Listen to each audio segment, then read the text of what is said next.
On parle BD avec vous, Mathieu Van Overstraten. Vous signez des articles sur age-bd.com. On voyage dans le temps, 19e siècle, et on voyage dans l'espace aussi, direction Vénus. Oui, ça peut paraître étonnant, hein, mais si vous aimez à la fois les aventures fantastiques de Jules Verne, si vous aimez l'univers coloré des dessins animés, je pense que c'est vraiment une série qui devrait vous plaire. Si en plus de ça, vous avez aimé, je ne sais pas si vous vous en souvenez, Les Indes fourbes, vous vous souvenez de cette BD, Les Indes fourbes, qui a été vraiment une des meilleures BD sorties l'an dernier, et cette série, elle va vous plaire encore plus, parce que Les Chimères de Vénus, dont je vous parle ce matin, c'est une BD qui est scénarisée par la même personne, donc Alain Hérol. Et alors peut-être aussi que le graphisme de cette couverture vous fait penser à quelque chose. Oui, j'adore, mais c'est quoi? Là aussi, c'est normal. À la base, ça s'inspire un peu des romans de Jules Verne, mais surtout, c'est le même graphisme qu'une autre série BD qui s'appelle Le Château des Étoiles, qui a eu beaucoup de succès aussi ces dernières années.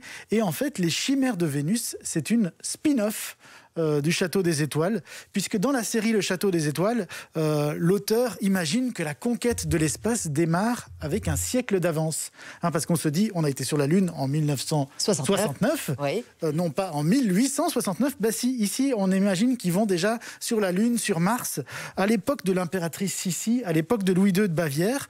Et donc, c'est ce qui a donné envie à des nouveaux auteurs, notamment Alain Hérol, d'imaginer une série parallèle qui se déroule sur la planète Vénus. Le pitch, c'est ça alors, c'est vraiment un voyage dans l'espace. Exactement, donc ça démarre en 1873. Et à ce moment-là, la conquête spatiale bat son plein. Alors comment est-ce que c'est possible? Grâce à l'éthérite, qui est une sorte de substance miraculeuse qui permet de voyager dans les étoiles. Et du coup, un peu comme, vous savez, les grandes nations européennes, elles se sont ruées dans les colonies, etc. en vrai. Ici, les colonies, ce sont les autres planètes du système solaire, puisque notamment la France et l'Angleterre ont décidé de se partager Vénus. Et du côté français, c'est un certain duc de Chouvigny, qui est très ambitieux, très affairiste, qui est chargé par l'empereur Napoléon III de développer la colonie française sur cette planète. Mais avant d'embarquer pour Vénus, il se rend à l'opéra pour voir Hélène Martin, une jeune actrice que le tout Paris admire. Et celle-ci, au lieu de céder à ses avances, elle lui dit « D'accord, je peux être intéressée éventuellement par quelque chose avec vous, mais avant ça, je veux que vous m'emmeniez sur Vénus. » Alors lui, il est tout content, évidemment, il se dit oui, bien sûr. Un petit caprice de star. Je vais aller sur Vénus avec elle, mais en fait, ce qu'il ne sait pas... Emmène-moi sur la Lune d'abord, et puis on verra. Ce qu'il ne sait pas, c'est qu'en réalité, le fiancé d'Hélène est lui sur Vénus, puisque c'est un poète qui a été exilé au bagne sur Vénus.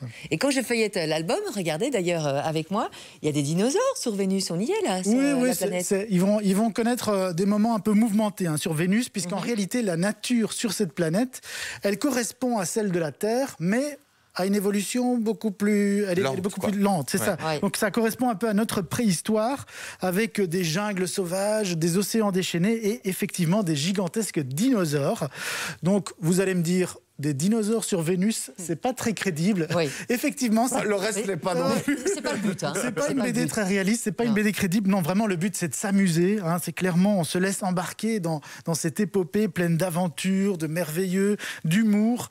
Donc, on est dans un 19e siècle qui est à la fois imaginaire et proche de la réalité, puisque les auteurs reconnaissent qu'ils se sont inspirés de Zola, de Flaubert et de Jules Verne. Donc, ils ont fait un peu un mélange de tout ça. Donc, c'est abracadabrant. Avec un peu de rigueur scientifique, mais on s'amuse. Et le dessin aussi est très réussi. J'adore, moi, la mise en page, c'est cassé. Avec des dessins qui sortent des cases. Comme ça. Donc c'est vraiment enchanteur, plein d'émerveillement. Ça fait penser un peu à l'univers de Disney. Donc c'est vraiment une toute bonne surprise, cette nouvelle série, cette spin-off. Et ce sera composé de 3 tomes au total. Ceci, c'est le premier tome. Il y en aura 3. Les Chimères de Vénus, ça donne envie. Le Château des Étoiles pour le premier tome.